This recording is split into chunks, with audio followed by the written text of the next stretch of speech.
Alright, man. Alright, we all know I love tomahawks. No great surprise there. But if you've watched the videos over the years, you've seen me try to rig a way to carry the tomahawk on my Minuteman gear and my bug out gear. And I made this little holder and put it on the belt. And there's even a time on a video where I sliced my wrist. And I haven't come up with a good way to carry it. Well, a viewer, and I am so sorry about this. This viewer made me a tomahawk holder. I'm not sorry about that part. A sheath, I guess, carrier. What I'm sorry about is that the only way he could get it to me was he had to give it to one of the members of our Light Viking group at one of the Bears events down in Florida. So he gave it to David there. David brought it back up here. David had to wait till our next Viking meet to give it to me, which means I didn't get a hold of this thing until the week before last. I think that's when we did that exercise, that field exercise.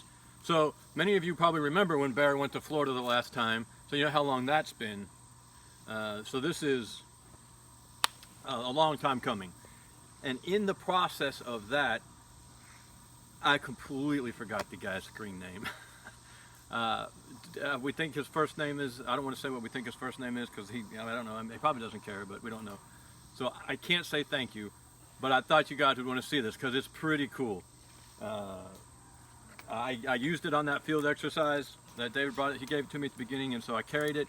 If you watch that video of the field exercise with the Atlanta Viking group, you can catch a glimpse of it on my gear. But he sings leather, it's got heavy stitching, it's got brass snaps, and he even made it Molly compatible. How cool is that? I don't know how long that took, but that looks like it took a really long time to do all that. You can see I've used it pretty hard already. I got it wet, and the way I had it on my pack, it got all messed up, but it dried just fine. It looks great. I maybe need to oil these snaps a little bit. He made it for the rifleman, and obviously you guys know how it works, but just to show you, he really did a custom fit. He must have had one of these tomahawks, or well, he had to have one to do it. It comes this close to fitting the revolting axe. I mean, it's just off by just a smidge right here at the handle strap. Or it would fit the revolting axe, which it makes sense. The revolting axe has a much thicker handle. But there you go. It goes on my Alice pack. It fits really well on the Alice pack. These straps go through some of those straps on the pack, and it did great up there. I didn't even know it was back there until I needed it that night for the campfire. And then, like I said, this thing got soaking wet. I mean, everything got soaking wet that night, and it did fine. It dried back out, and it looks like it got used, but it's still really great. So we really appreciate this. This is really cool. Like I said, it's just really cool. It fits on the pack. I want to find a way to sling it so I can take it off if I want to or not.